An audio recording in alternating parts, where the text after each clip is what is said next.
ऋतिक झा, आप देख रहे हैं एटीएम न्यूज।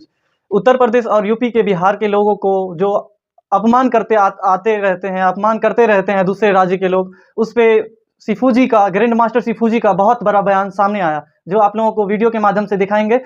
उसमें गाली गलौज बहुत देते रहते हैं, दूसरे शहर के लोग, दूसरे राज्य के लोग बिहारी को हमेशा नीचे दिखाने का कोशिश करते रहते हैं। उन पे सिफू जी का बहुत बड़ा बयान सामने आया, जो आप लोगों को वीडियो के माध्यम से दिखाएंगे।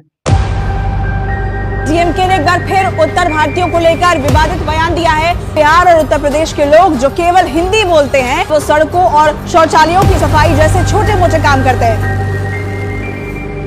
मैं जवाब देना चाहता हूं उन हरामखोर कमीने लोगों को।